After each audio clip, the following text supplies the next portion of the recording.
And for more now, we are joined by Leigh Steinberg. He's a sports agent who has represented star players like Troy Aikman and Steve Young. Thanks for being with us, Leigh. Good morning, Betty.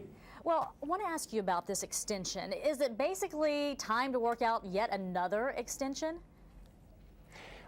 It really is an artificial deadline in the sense that the league year beginning has no significance other than the expiration of the last year.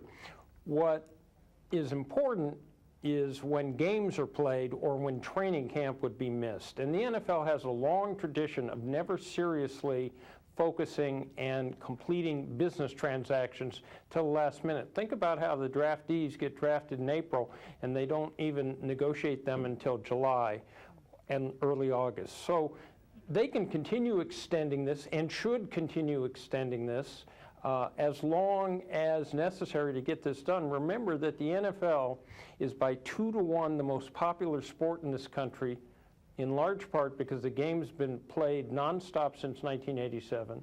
And unlike baseball, basketball, and the National Hockey League that all committed forms of suicide with the fans by alienating them, football has focused all its energy on new ways to see it, whether it's the NFL Network or new revenue sources like naming rights.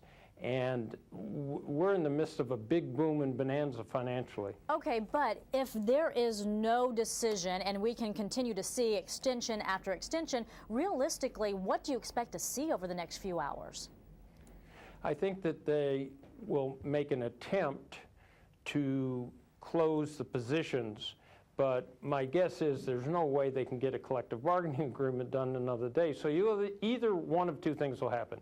You'll either see another extension today or tonight, or you will see the agreement expire, in which case I anticipate that the owners would lock out the players and the union would then decertify. The reason it would do that is that if an impasse is declared between management and labor, then the NFL could go ahead and institute any rules it would want to as long as they're reasonable. So they could say free agency is 10 years, no rookie compensation in bonuses. And to avoid that, the union will decertify. They've not been real successful as strikers.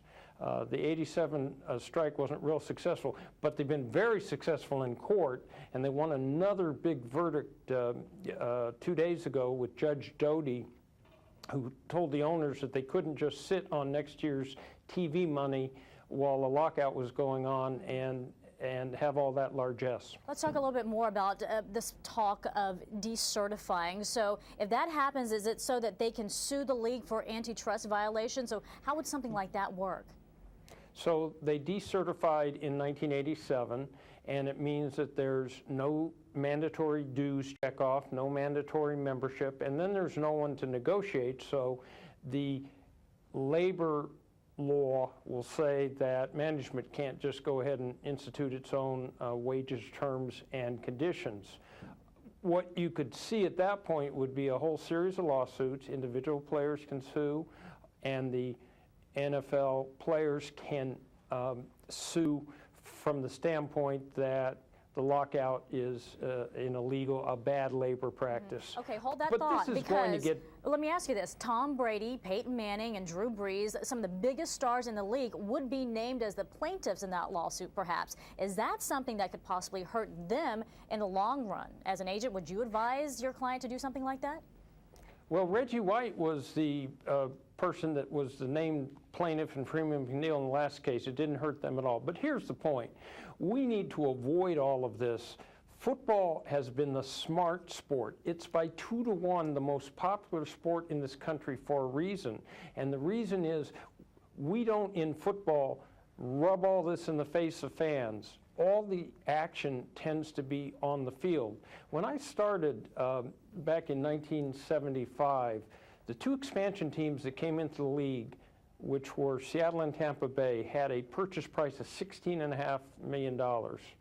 Now the average franchise is $1 billion. And guess what? A little network called CBS went ahead and jumped back into the TV business with the NFL. and it changed from being the 4th-rated network to a couple weeks ago where 13 of the 15 top shows were CBS shows. That shows the power of football. That's why the sides have got to get together and get this done.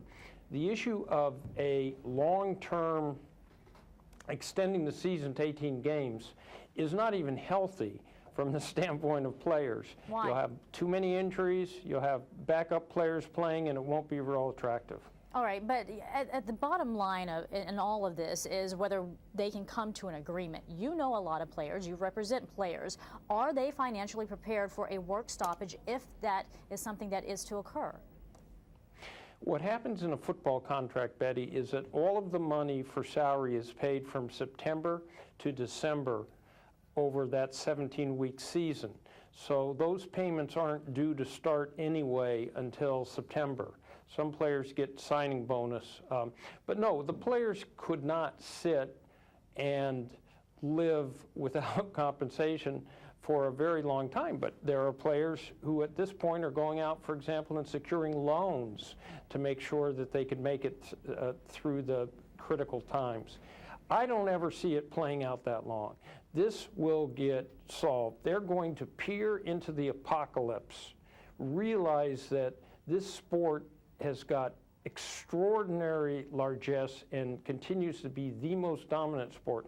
They're going to peer into that apocalypse and say, who wants to be the person to kill this golden goose? The public is not going to be sympathetic to millionaires fighting billionaires.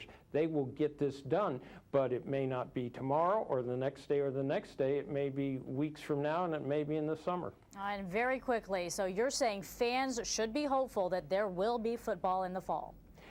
Oh, there'll be football. This league is not suicidal. And this is a negotiation. It's a big one, but you know, I wrote a book on negotiating, and basically you cannot listen to what the sides are saying publicly. What's more critical is what they're doing behind closed doors. No one wants to be blamed for the healthiest sport in the world outside of soccer. So you will see the sides move. It's hard to follow this publicly because whatever's being said publicly is positioning. Yeah. All right, Leigh Steinberg, we would be watching very closely. Thanks so much for your insight. Thank you kindly, Betty.